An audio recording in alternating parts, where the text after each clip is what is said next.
Hello students, स्वागत है आप सभी का HRP नर्सिंग कैरियर पॉइंट की ऑनलाइन क्लासेस में।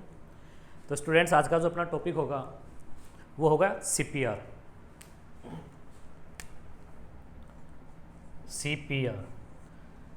बच्चों, जो टॉपिक है अपना CPR वेरी इंपॉर्टेंट टॉपिक है और हर लिहाज से वेरी इंपॉर्टेंट टॉपिक है, क्योंकि बच्चों जितने भी कॉम्पिटिटिव एग्जाम्स होते हैं उन सभी एग्जाम्स के अंदर लगभग 100% चांसेस, लगभग की भी बात नहीं है, 100% चांसेस होते हैं कि कोई ना कोई एक या दो क्वेश्चन CPR से ज़रूर पूछ लिए जाते हैं। तो हर एक लिहाज से, चाहे कॉम्पिटिटिव एग्ज़ाम के लिहाज से देखा जाए, चाहे थ्योरेटिकल एग्ज़ाम के लिहाज से देखा जाए, चाहे प्रैक्टिकल एग्ज़ाम के लिहाज से देखा जाए, और चाहे अगर अपन वैसे बेसिक लाइफ के अंदर किसी की जीवन बचाने के लिहाज से देखा जाए, तो ये जो अपना टॉपिक है CPR वेरी इंपॉर्टेंट टॉपिक है। और आज जो अपन डिस्कस कर रहे हैं वो भी अपन करते हैं बच्चों CPR के ऊपर कि CPR क्या होता है। तो बच्चों, जैसा कि सभी ने नाम सुन रखा है CPR, जिसकी फुल फॉर्म होती है कार्डियो पल्मोनरी रिसस्टिटेशन। बच्चों, ये जो टॉपिक होता है CPR, इसको ज़्यादा इम्पोर्टेंट अपन इसलिए बोलते हैं क्योंकि अपन कहते हैं ना कि इसको दूसरा जो नाम देते हैं, इसको BLS के नाम से भी जाना जाता है। CPR को BLS के नाम से भी जाना जाता है, बेसिक लाइफ सपोर्ट, है ना, बेसिक लाइफ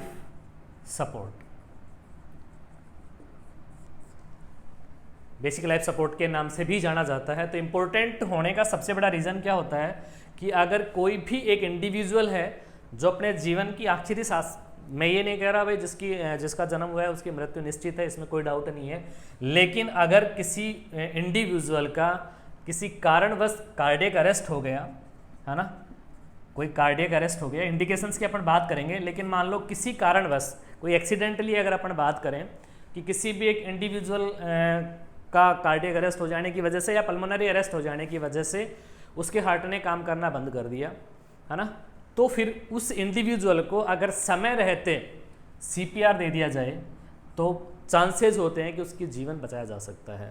तो अगर एक मरे हुए आदमी को अगर आप जिंदा कर सकते हो तो इससे अच्छा कोई प्रोसीजर आपके लिए नहीं होता। तो हर एक इंडिविजुअल के लिए मैं तो ये कहूँगा, ज़रूरी नहीं है कि किसी ने अगर नर्सिंग करी है तो ही उसको CPR आना चाहिए। जो भी इंडिविजुअल है, चाहे टेक्निकल फील्ड से हो चाहे ना हो, अगर किसी को CPR के प्रोसीजर के बारे में पता है और वो प्रोसीजर उसको आता है तो वो आदमी किसी भी इंडिविजुअल की जीवन बचा सकता है। तो हर लिहाज से अपना टॉपिक इंपॉर्टेंट है, तो थोड़ा फोकस करके जरूर पढ़िएगा।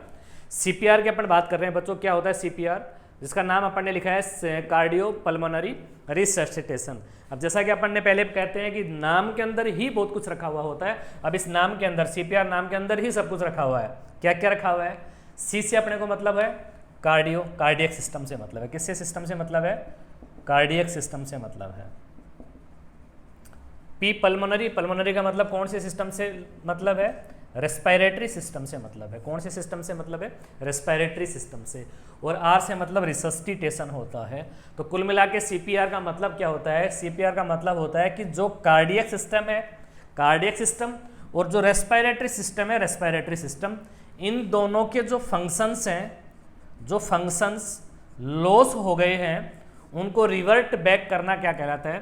रिसस्टिटेशन कहलाता है। रिवर्ट बैक, है ना, उनको दोबारा से गेन करना क्या कहलाता है? रिसस्टिटेशन कहलाता है। तो मतलब CPR क्या होता है कि कार्डियो पल्मोनरी रिसस्टिटेशन होता है। एक ऐसा प्रोसीजर होता है जिसके द्वारा कार्डियक सिस्टम हो या पल्मोनरी सिस्टम हो, उनके फंक्शंस अगर लॉस हो गए हैं तो उनको रिवर्ट बैक करने वाला प्रोसीजर क्या कहलाता है बच्चों? CPR कहलाता है। उस प्रोसीजर को अपन क्या बोलते हैं? CPR बोलते हैं, कार्डियो पल्मोनरी रिसस्टिटेशन। इसको बेसिक लाइफ सपोर्ट के नाम से भी जाना जाता है। लाइफ सपोर्ट ही है कि कोई आदमी है, उसका कार्डियक अरेस्ट हो गया, हार्ट ने काम करना बंद कर दिया, उस तो काम रेस्पिरेटरी सिस्टम, रेस्पिरेटरी फेलियर की वजह से भी अगर उसका हार्ट ने काम करना बंद कर दिया, इन दोनों फंक्शंस, भाई ना तो आदमी को श्वास आ रहा है और ना उसका हार्ट काम कर रहा है, तो इन दोनों फंक्शंस को रिवर्ट बैक करना क्या कहलाता है बच्चों? रिसस्टिटेशन कहलाता है। इसलिए वेरी इंपॉर्टेंट टॉपिक होता है। ये तो है अपना कि CPR होता क्या है। अब अपन बात करते हैं कि सीपीआर जो होता है वो अपन देते किसको हैं, ये प्रोसीजर यूज किसके ऊपर करते हैं और क्या इंडिकेशंस होते हैं। तो अगर अपन बात करें कि सीपीआर है, किस पेशेंट को सीपीआर दिया जाता है, किस मरीज को सीपीआर दिया जाता है, अगर इंडिकेशंस की अगर अपन बात करें तो अब इनको अलग से अपने को वैसे पढ़ने की जरूरत ही नहीं पड़ती बच्चों। अगर अपन ने इसका नाम जो है उसको अगर अपन ने थोड़ा अच्छे से पढ़ा है, अपन ने नाम के अंदर पढ़ा है कि कार्डियक सिस्टम और पल्मोनरी सिस्टम में इनके फंक्शंस लॉस हो गए, उनको दोबारा से रिवर्ट बैक करना क्या कहलाता है, सीपीआर कहलाता है। उस प्रोसीजर को अपन क्या बोलते हैं, सीपीआर। अब तो इंडिकेशंस के अंदर तो अपन ने सीधा बता दिया कि अगर कार्डियक अरेस्ट हो रखा है किसी पेशेंट को, क्या हो रखा है, कार्डियक अरेस्ट हो गया, कार्डियक अरेस्ट हो गया तो उस पेशेंट को अपन क्या देते हैं, सीपीआर देते हैं। और भी जो चीज़ें आती हैं वो अपन बात करेंगे।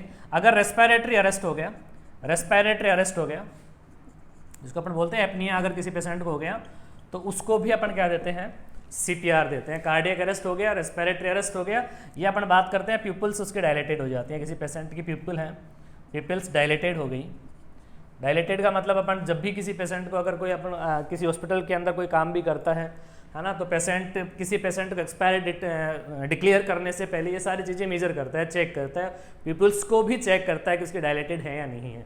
पीपल्स डायलेटेड हो गई, क्यों हो गई है, पीपल्स डायलेटेड क्यों हो जाती है, हाइपोक्सिया की वजह से, ड्यू टू ब्रेन हाइपोक्सिया, कि ब्रेन तक ऑक्सीजन नहीं पहुंची, उसकी वजह से उसका ब्रेन क्या हो गया, डेड हो गया, उसकी वजह से क्या हो जाती हैं, पीपल्स डायलेटेड हो जाती हैं। अगर किसी पेशेंट को कार्डियक अरेस्ट है, एपनिया है, रेस्पिरेटरी अरेस्ट है या पिपल्स डायलेटेड हैं, तो उस पेशेंट को अपन क्या देते हैं, सीपीआर देते हैं बच्चों। क्या देते हैं, सीपीआर देते हैं।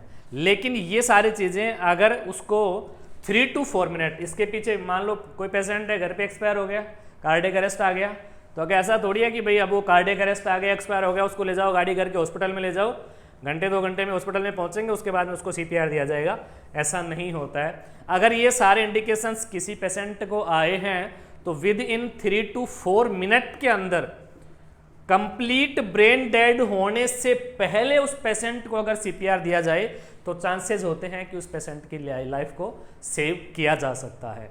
ऐसा नहीं है कि आधा घंटा हो गया, आधे घंटे तक किसी पेशेंट को सीपीआर नहीं मिला और फिर अपन हॉस्पिटल में ले जाके उसको सीपीआर दे रहे हैं, तो उस सीपीआर का कोई मतलब नहीं बनता है। अगर किसी को ये कंडीशंस हुई हैं, अब अपन बात करें कि सर कार्डियक अरेस्ट हो गया, अपन बात करते हैं काफ़ी बार, मान लो कि कोई 2 फ्रेंड है, कोई भी आदमी, अपन है कहीं घूमने जा रहे थे, अपन ने देखा कि कोई स्विमिंग कर रहा है, कोई इंडिविजुअल है और अचानक से उसमें डूब रहा है, वो उसको अपन निकाल के लेके आते हैं और अपन ने देखा कि वो पेशेंट अनकॉन्शियस है। अपन मेजरमेंट, उसका असेसमेंट कैसे करेंगे उसकी बात अपन नेक्स्ट बात करेंगे। ये अपन ने बात करा इंडिकेशंस की, किस पेशेंट को अपन सीपीआर देते हैं। किसी पेशेंट को कार्डियक, भाई सीधी सी बात है, कौन से फंक्शंस को रिवर्ट बैक करना होता है, कार्डियक सिस्टम के फंक्शंस को, रेस्पिरेटरी सिस्टम के फंक्शंस को रिवर्ट बैक करना क्या कहलाता है, सीपीआर कहलाता है, रिसस्टिटेशन, कार्डियोपल्मोनरी रिसस्टिटेशन कहलाता है। तो इंडिकेशंस में भी सीधी सी बात आएगी, या तो कार्डियक अरेस्ट है या रेस्पिरेटरी अरेस्ट है या पिपल्स डायलेटेड हुई है उस पेशेंट की, तो उस पेशेंट को अपने को क्या देना होता है, सीपीआर देना होता है। अब अपन बात करते हैं कि सीपीआर देने से पहले अपन असेसमेंट कैसे करेंगे कि कौन सा मरीज है जिसको अपन सीपीआर देंगे या नहीं देंगे, है ना, उसका असेसमेंट कैसे करते हैं। सबसे मेन जो चीज़ आती है कि मान लो आपको कोई पेशेंट मिल गया, है ना, पेशेंट मिल गया, अब वो पेशेंट हो सकता है अनकॉन्शियस है कि नहीं है, कैसे आप असेस करोगे कि इसको सीपीआर की ज़रूरत है या नहीं है। अगर अपन असेसमेंट की बात करें तो सबसे पहली चीज़ तो अपन जो करते हैं बच्चों, सबसे पहली जो चीज़ अपन करते हैं कि मान लो फॉर एग्जांपल की अपन बात कर रहे हैं कि आप कहीं घूमने जा रहे थे, 2 दोस्त आप कहीं घूमने जा रहे थे, आपने देखा कि कोई एक इंडिविजुअल है, कोई एक एडल्ट है जो कहीं स्विमिंग कर रहा था और स्विमिंग करते हुए क्या हो गया, डूब रहा है वहाँ पे, है ना, क्या हो रहा है, डूब रहा है। अब डूबते हुए बच्चे को, इंडिविजुअल को आपने बाहर निकाला और बाहर निकाल के आपने उसको लेटा लिया। अब ये चीज़ आपने कर ली। अब सबसे पहला काम आप क्या करोगे उस पेशेंट के साथ में, जाते यह थोड़ी है कि आपने वो आप डूबा हुआ बच्चे को या एडल्ट को उठा के लेके आए हो और लाते ही आप सीपीआर देना लग जाओगे, ऐसा तो आप करोगे नहीं। क्या करना होता है, सबसे पहला जो काम करना होता है उसको कॉन्शियसनेस चेक करना होता है। क्या चेक करना होता है, कॉन्शियसनेस चेक करोगे सबसे पहले तो, कि वो पेशेंट हो सकता है आप उस पेशेंट को लेके आ रहे थे, समय पे पहुंच गए, उसको निकाल लिया आपने और लेके आ रहे थे और वो उसकी आंखें भी मतलब बढ़िया काम कर रही हैं, पीपल से कोई डायलेटेड नहीं है, लेकिन फिर भी आप तो लाते लिटा के और देने लगे उसको सीपीआर। क्या उसको सीपीआर दोगे, नहीं। सबसे पहला काम अपन क्या करते हैं, उसका कॉन्शियसनेस चेक करते हैं कि वो पेशेंट कॉन्शियस है या अनकॉन्शियस है ना, कॉन्शियस है या अनकॉन्शियस है। मान लो पेशेंट क्या मिला आपको, कॉन्शियस, तो क्या आपको सीपीआर की जरूरत पड़ेगी? नहीं। कॉन्शियसनेस आपने चेक किया, पेशेंट आपको क्या मिला? अनकॉन्शियस मिला। पेशेंट आपको क्या मिला? अनकॉन्शियस मिला। देन फिर अपन जो करते हैं वो क्या करते हैं कि पेशेंट रेस्पॉन्सिव है या नहीं है ना, रेस्पॉन्सिव। अब रेस्पॉन्स चेक करने के लिए कॉन्शियसनेस चेक कर लिया, आपको रेस्पॉन्स चेक करने के लिए अपन ये करते हैं कि मान लो पेशेंट है, उससे आप पूछ लिया कि भाई हाउ आर यू, पेशेंट ने कहा हाँ आई एम फाइन। जरूरी नहीं है कि आप उसको इंग्लिश में पूछो, जिस भी लैंग्वेज को वो समझ पाता है उसी लैंग्वेज में आप उससे बात करो कि भाई क्या आप ठीक हो। अगर आपको पेशेंट रेस्पॉन्स दे रहा है तो मीन्स रेस्पॉन्सिव है, अगर पेशेंट आपको रेस्पॉन्स नहीं दे रहा तो अनरेस्पॉन्सिव है। और अगर पेशेंट अनरेस्पॉन्सिव है, पेशेंट अनकॉन्शियस है, देन आप क्या करोगे? देन आप उस पेशेंट की एक पल्स को मेजर करते हो। जो कौन सी पल्स मेजर करते हैं? कैरोटिड पल्स को मेजर करते हैं। कौन सी पल्स को मेजर करते हैं? कैरोटिड। अगर वो पेशेंट एडल्ट है, तीन तरह की बातें अपन करते हैं तीनों लेवल के ऊपर। एडल्ट की भी अपन बात करते हैं, एक एडल्ट पेशेंट हो सकता है, एक चाइल्ड पेशेंट हो सकता है और एक इन्फेंट भी हो सकता है ना। अगर एडल्ट है, अपन एडल्ट की बात कर रहे हैं, तो कौन सी पल्स चेक करते हैं? उसके लिए अपन कैरोटिड पल्स चेक करते हैं। कौन सी पल्स को चेक करते हैं? कैरोटिड पल्स को अपन चेक करते हैं, एडल्ट है तो। अगर चाइल्ड है तो अपन फीमोरल पल्स को चेक करते हैं। चाइल्ड के लिए अपन कौन सी पल्स को चेक करते हैं? फीमोरल पल्स को चेक करते हैं। और अगर वो पेशेंट इन्फेंट है तो इन्फेंट के लिए फीमोरल या तो या फिर ब्रेकियल पल्स चेक करते हैं अपन। क्यों करते हैं? क्योंकि काफ़ी बार क्या होता है कि जो चाइल्ड इन्फेंट होता है उसकी नेट फेंकी होती है, तो हो सकता है उसका फीमोरल ना, कोई से भी कर सकते हैं। ब्रेकियल पल्स चेक करो या फिर फीमोरल पल्स चेक करो। बात अपन कर रहे हैं, जैसे मान लो फॉर एग्जांपल अपन ने जिस इंडिविजुअल का लिया है, कोई डूब रहा था, एडल्ट का लिया है, तो अपन क्या करेंगे? उसकी कैरोटिड पल्स को चेक करेंगे। पेशेंट का कॉन्शियसनेस अपन ने देखा, पेशेंट अपने को क्या मिला? अनकॉन्शियस, अनरेस्पॉन्सिव पेशेंट अपने को मिला। देन अपन ने क्या करा? उसकी कैरोटिड पल्स को मेजर किया। और कैरोटिड पल्स को मेजर जो करते हैं बच्चों, वो भी करते हैं लेस देन 10 सेकेंड।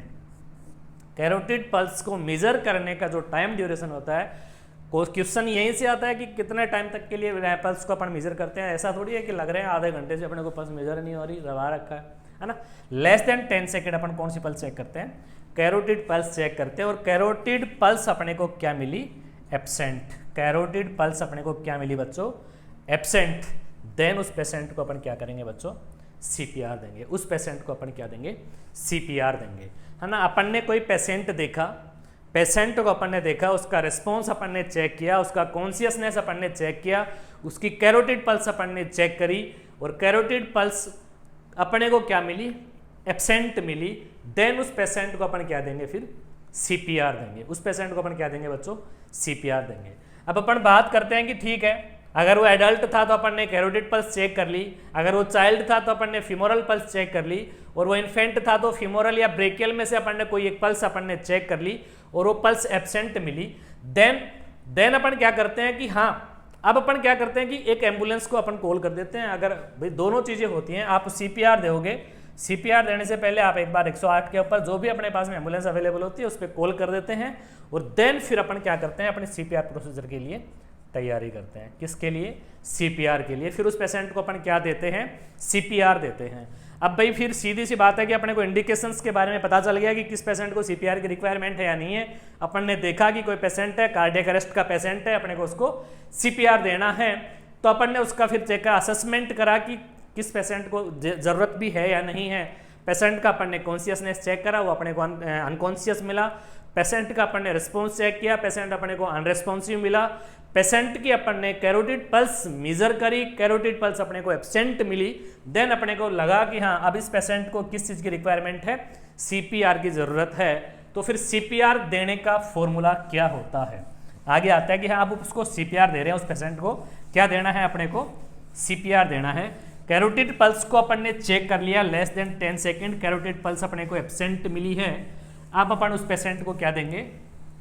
सीपीआर देंगे। अब उस पेशेंट को अपन क्या देंगे? सीपीआर देंगे। अब बात आती है कि सीपीआर देने का जो फॉर्मूला होता है वो फॉर्मूला क्या होता है बच्चों, कैब डी। अपन सिर्फ कैब की बात करेंगे, डी की अपन बात नहीं करेंगे। डी डिफिब्रिलेटर होता है, सब जानते हैं अपन, जो हॉस्पिटल्स के अंदर अवेलेबल होता है। अपना जो प्रोसीजर है सीपीआर, सीपीआर के लिए जो फॉर्मूला होता है वो कौन सा फॉर्मूला होता है बच्चों, कैब फॉर्मूला है, जिससे अपन सीपीआर देते हैं। कैब का मतलब क्या होता है, सी से मीन्स कंप्रेशन, सी से मीन्स कंप्रेशन, ए से मीन्स एयरवे और बी से मीन्स ब्रीथिंग,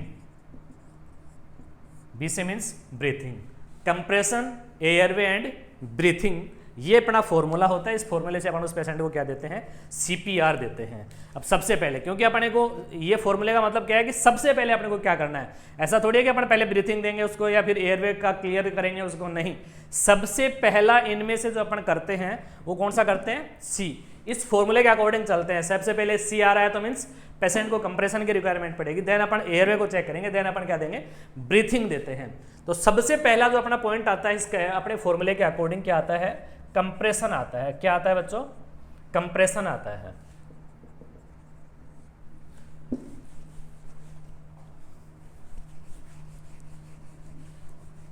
क्या आता है, कंप्रेशन। तीनों का अपन अलग अलग बात करेंगे। सबसे पहले अपन बात करते हैं कंप्रेशन की। कंप्रेशन के लिए बेसिकली जो 5 मेन पॉइंट होते हैं जिनकी अपन बात करते हैं वो कौन कौन से होते हैं।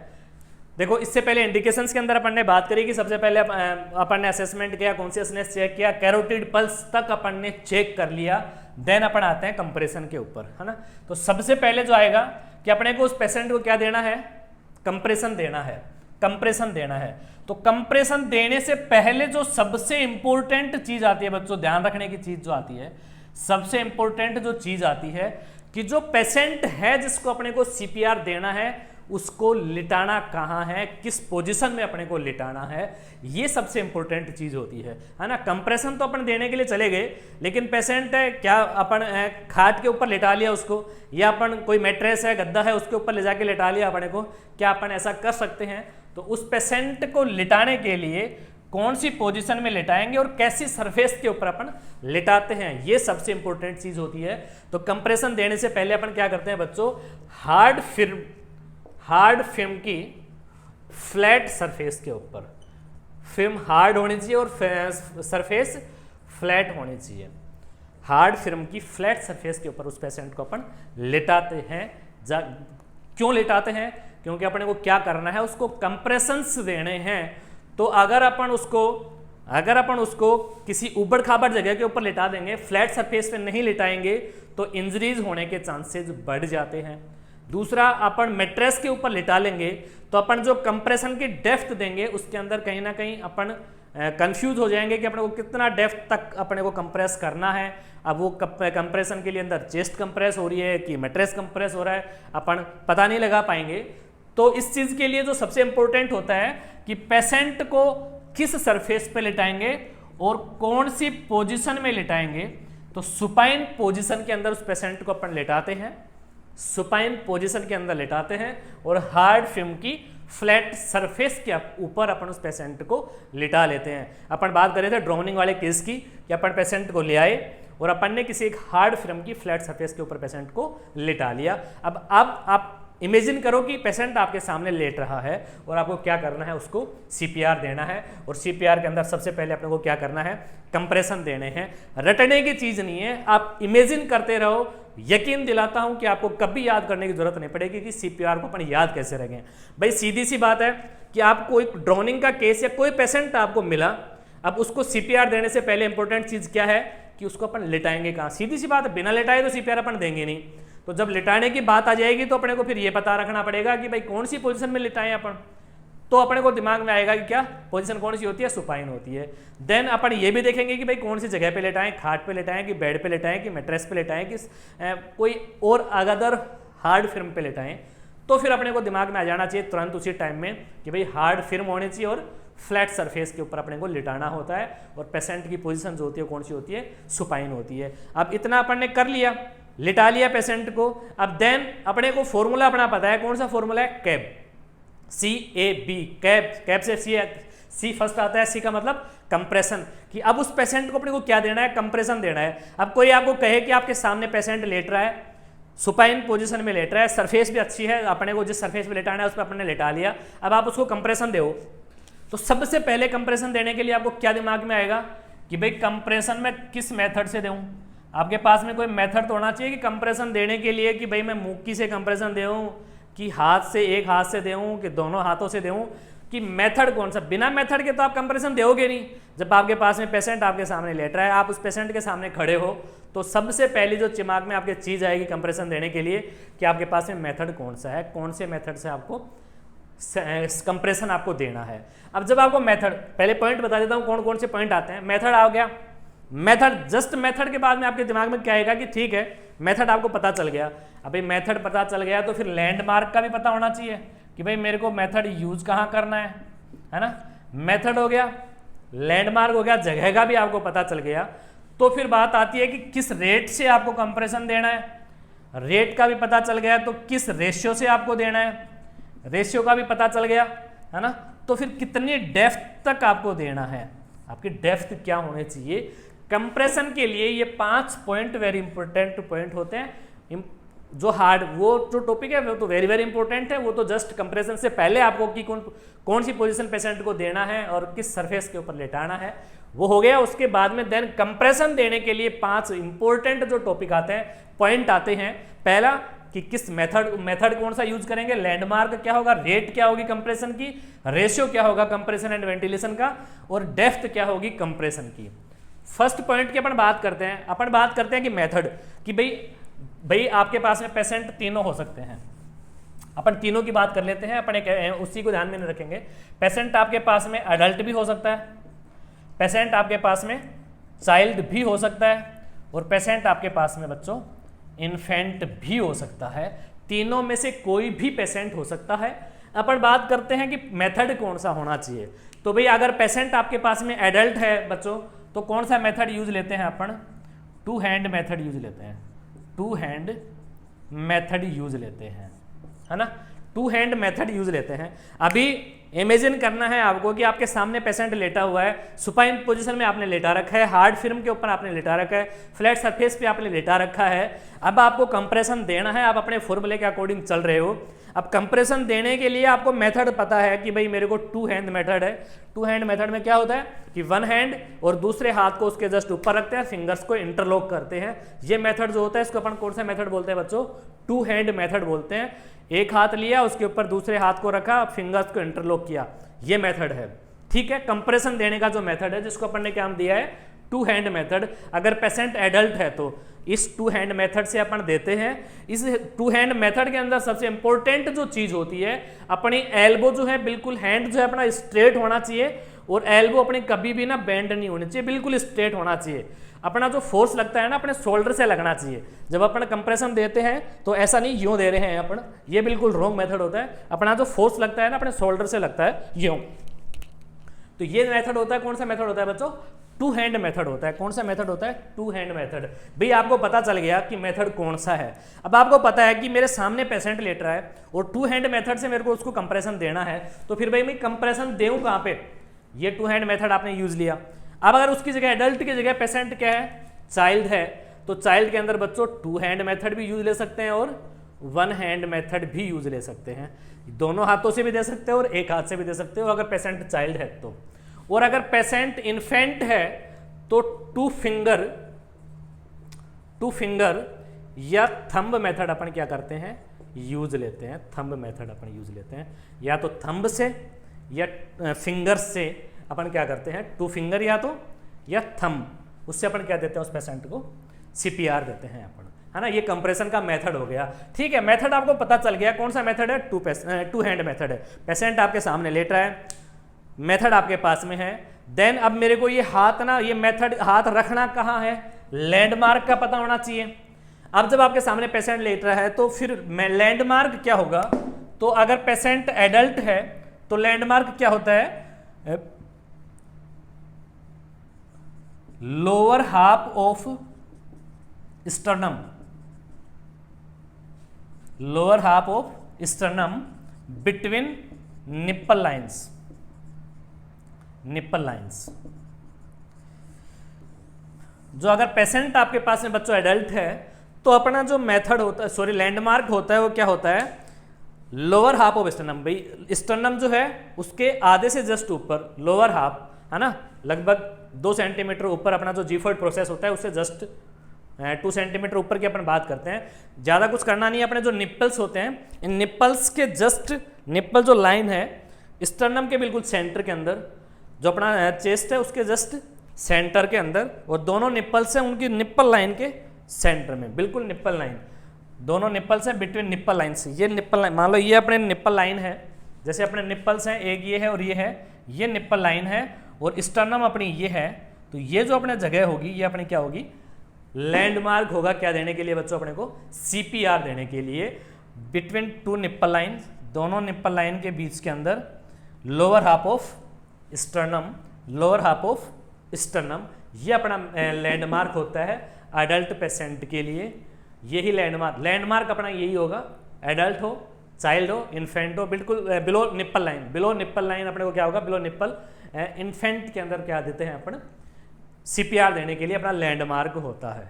ठीक है बच्चों, पता चल गया आपको, सामने आपके पेशेंट लेट रहा है, दोनों हाथों से आपको CPR देना है, और बिल्कुल दोनों निप्पल लाइन के बीच में लोअर हाफ ऑफ स्टर्नम आपको क्या देना है, CPR देना है। इतनी चीज़ें पता लगने के बाद में नेक्स्ट जो चीज़ आती है फिर वो क्या आती है कि भाई आपको पता चल गया कि भाई मेरे को इस जगह पे देख के और CPR देना है, बिल्कुल अपने एल्बोज को बिल्कुल स्ट्रेट रखना है, फोर्स मेरे को शोल्डर्स से देना है। अब भाई मैं किस रेट से दूँ, है ना, स्पीड क्या होनी चाहिए कंप्रेशन देने की, स्पीड का भी तो पता होना चाहिए। वेरी वेरी इंपॉर्टेंट आती है, 100 पर मिनट की स्पीड से अपन क्या देते हैं बच्चों, कंप्रेशन देते हैं। चेस्ट को जो कंप्रेस करने की रेट होती है वो क्या होती है, 100 पर मिनट होती है, चाहे चाइल्ड हो चाहे इन्फेंट हो। अपने को किस रेट से कंप्रेशन देना होता है, 100 पर मिनट की रेट से अपने को क्या देना होता है कि 1 मिनट में अपन 100 बार चेस्ट को कंप्रेस कर सकें, वो वाली रेट, वो वाली स्पीड से अपने को क्या देना होता है, कंप्रेशन देना होता है। अब ठीक है, रेट का भी आपको पता चल गया, रेशियो को अपन जस्ट नीचे लिख देते हैं। पहले अपन डेप्थ की बात कर लेते हैं कि भी अब पता चल गया आपको कि इतनी स्पीड से देना है, इस जगह पे देना है, इस मेथड से देना है, तो फिर देना कितना है ना, उसकी डेप्थ कितनी होनी चाहिए। आपके जोर का कोई प्रमाण थोड़ी है भाई, पता नहीं कितने ताकतवर आदमी हो आप, और आप तो दबाए जा रहे हो उसको, जितने भी स्टर्नम है सारियों को, रिप्स है, स्टर्नम है, या फिर जो भी अपने अंदर ऑर्गन है, स्टमक, लीवर है, सबको रप्चर कर सकते हो इस कंडीशन में। तो आपको डेप्थ का पता होना चाहिए। तो डेप्थ जो होती है वो कितनी होती है, 2 इंच, 2 इंच तक आपको क्या करना पड़ता है, कंप्रेशन देना पड़ता है, अगर पेशेंट आपके पास में एडल्ट या चाइल्ड है तो। और अगर पेशेंट आपके पास में इन्फेंट है तो 1.5 इंच आपको कंप्रेस करना है चेस्ट को। ठीक है, बात का मेथड का आपको पता चल गया, लैंडमार्क का आपको पता चल गया, रेट का आपको पता चल गया, डेप्थ का आपको पता चल गया।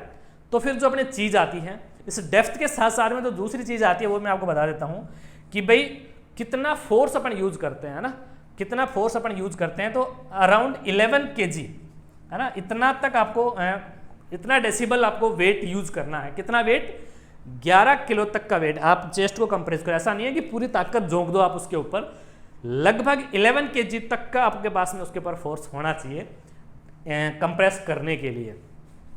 लास्ट जो अपन बात करते हैं, कंप्रेशन एंड वेंटिलेशन रेशियो जो होता है अपना, वो क्या होना चाहिए। कंप्रेशन वेंटिलेशन रेशियो अपना जो होता है वो क्या होता है। तो कंप्रेशन वेंटिलेशन रेशियो होता है बच्चों 30:2, 30:2 और 30:2। डिपेंड करता है कितने बचाव कर्मी हैं, कितने राहत कर्मी हैं, कितने रेस्क्यूअर वहां पे अवेलेबल हैं। अगर आप बात कर रहे हैं 1 रेस्क्यूअर अगर है, अगर 1 रेस्क्यूअर अगर है, तो अपन बात करते हैं कि अपना कंप्रेशन वेंटिलेशन रेशियो की रेट क्या रहेगी, 30:2, 30:2। 30 कंप्रेशन देंगे, 2 वेंटिलेशन देंगे, 30 कंप्रेशन देंगे, 2 वेंटिलेशन देंगे। ये अपना कंप्रेशन एंड वेंटिलेशन रेशियो होगा। अगर बाय द वे मान लो आप 2 जने हो वहां पे साथ, टू रेस्क्यूअर अवेलेबल हैं। टू रेस्क्यूअर का मतलब कि आप अकेले नहीं गए थे वहां पे घूमने के लिए, आपका दोस्त भी साथ गया था और आप दोनों मिलके उसको सीपीआर दे सकते हो, तो फिर जो रेशियो होगा वो एडल्ट के लिए तो 30:2 रहेगा, एडल्ट के लिए तो 30:2 रहेगा, और चाइल्ड के लिए भी, चाइल्ड और इन्फेंट के लिए ये रेशियो क्या हो जाता है बच्चों, चेंज हो जाता है। ये रेशियो क्या हो जाता है, 15:2 हो जाता है। 15:2 हो जाता है चाइल्ड और इन्फेंट के लिए। अगर 1 रेस्क्यूअर है और अगर 2 रेस्क्यूअर है, दोनों ही कंडीशन में एडल्ट पेशेंट के लिए तो रेशियो होगा 30:2। लेकिन अगर 2 रेस्क्यूअर हैं तो ये रेशियो चेंज हो जाता है चाइल्ड और इन्फेंट के अंदर। उनमें आप पहले 15 कंप्रेशन दो, फिर 2 वेंटिलेशन दो, फिर 15 कंप्रेशन दो, फिर 2 वेंटिलेशन दो, अगर 2 रेस्क्यूअर अवेलेबल हैं तो। ये होता है अपना कंप्रेशन। फर्स्ट पॉइंट अपन ने सीपीआर की बात करी कि सीपीआर देने के लिए कैब फॉर्मूला अपन यूज लेते हैं। कैब के अंदर सबसे जो पहला पॉइंट आता है क्या आता, कंप्रेशन आता है। इंपॉर्टेंट चीजें जो आती है कंप्रेशन के लिए, इसमें से बहुत से ऐसी चीजें हैं जिनके क्वेश्चंस अपने बनते हैं। इससे जस्ट पहले जो सबसे इंपॉर्टेंट क्वेश्चन बनता है, जो अपन ने बात करी कि भाई पेशेंट के लिए, किसी भी पेशेंट के लिए कौन सी पल्स को मेजर किया जाता है। एक एडल्ट पेशेंट है, सीपीआर देना है, तो कौन सी पल्स चेक करेंगे, तो बच्चों कौन सी पल्स चेक करते हैं एडल्ट के लिए, कैरोटिड पल्स चेक करते हैं। अगर चाइल्ड है तो कौन सी पल्स चेक करते हैं, फीमोरल पल्स चेक करते हैं। अगर इन्फेंट है तो कौन सी पल्स चेक करते हैं, फीमोरल या ब्रेकियल पल्स चेक करते हैं। अब दूसरा क्वेश्चन जो इसी में से बन जाता है कि भाई जो पल्स को अपन मेजर करते हैं उसका टाइम ड्यूरेशन क्या होता है, लेस देन 10 सेकंड होता है। टाइम ड्यूरेशन क्या होता है, लेस देन 10 सेकंड होता है। इस क्वेश्चन के बाद में नेक्स्ट जो क्वेश्चन आता है कि भाई जो एडल्ट होता है सीपीआर देने के लिए, उसके एडल्ट के लिए कौन सा मेथड यूज करते हैं अपन, 1 हैंड मेथड यूज करते हैं, 2 हैंड मेथड यूज करते हैं, थंब मेथड यूज करते हैं, या फिर 2 फिंगर मेथड यूज करते हैं। तो एडल्ट के लिए कौन सा मेथड यूज करते हैं, 2 हैंड मेथड। कॉम्पिटेटिव के जो क्वेश्चन बनते हैं हर एक लाइन के ऊपर क्वेश्चन बनते हैं। पे बात करते हैं कि लैंडमार्क की, भाई लैंडमार्क क्या रहना चाहिए, तो lower half of sternum between 2 nipple lines.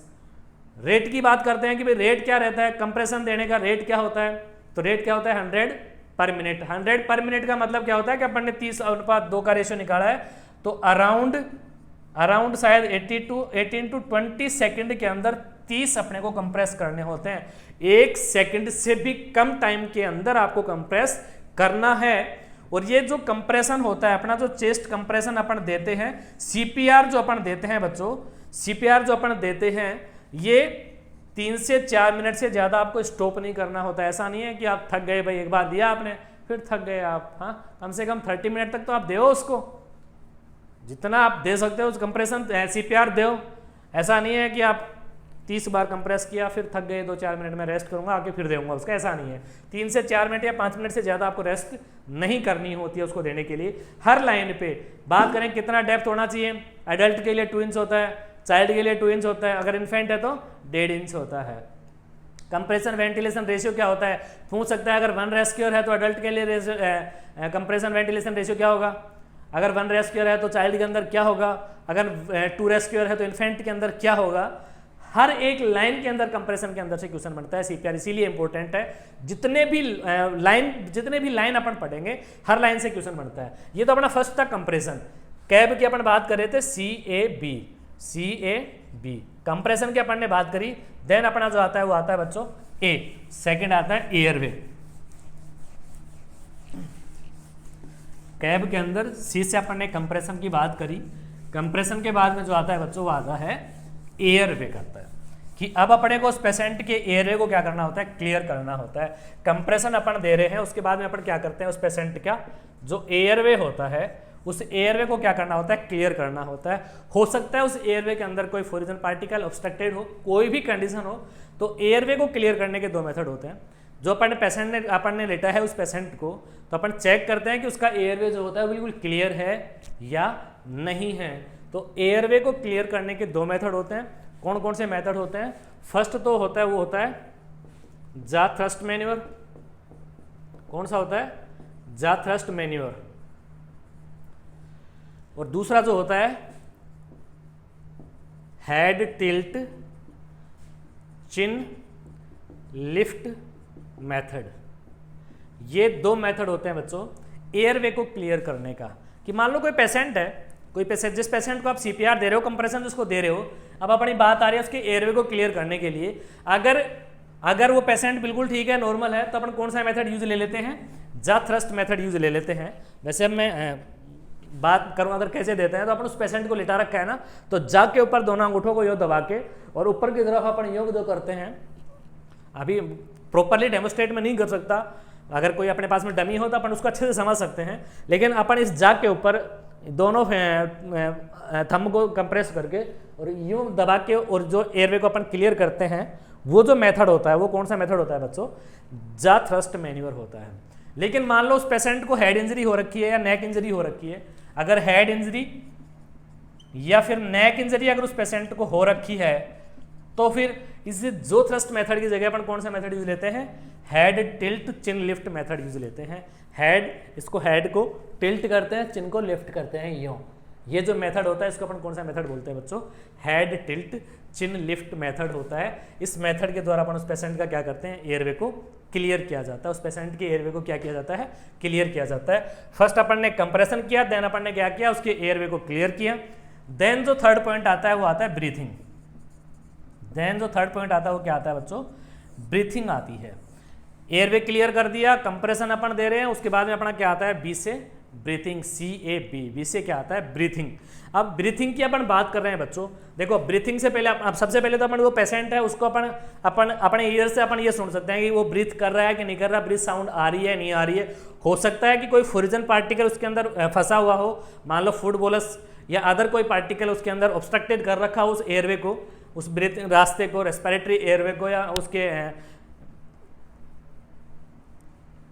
जो इसोफेगस है उसके अंदर फंसा हुआ है, या अपन बात करें फेरिंग्स के अंदर कोई फ्लोरिजन पार्टिकल फंसा हुआ है, तो फिर अपन क्या करते हैं, उसके लिए अपन अगर फ्लोरिजन पार्टिकल ऑब्स्ट्रक्टेड है तो उसके लिए तो अपन एक मेथड यूज लेते हैं जिसको अपन हेमलिच मेथड बोलते हैं। हेमलिच मेथड जो बोलते हैं, हेमलिच मैन्यूअर, उस हेमलिच मैन्यूअर के थ्रू अपन क्या करते हैं, उस फ्लोरिजन पार्टिकल को, ऑब्स्ट्रक्टेड पार्टिकल को अपन क्या करते हैं, रिमूव करते हैं, है ना। हेमलिच मेथड क्या होता है, इसको अपन अगर अपन बात करें एब्डोमिनल थ्रस्ट मेथड भी बोलते हैं। जैसे मेरे सामने कोई पेशेंट खड़ा है ना, उस पेशेंट को अपन एक हाथ से ये लो के और उसके जैसे उसके बांध भर के हो, और जो अपना जो एब्डोमन होता है उसे जस्ट जिस बर्ड प्रोसेस से नीचे और जस्ट एब्डोमन के पास में यूँ उसको दबा के और अपन उस पेशेंट को यूँ उठाते हैं, इसको हाथ को ऊपर की तरफ घुमाते हुए फ्लोरिजन पार्टिकल को रिमूव करने के लिए।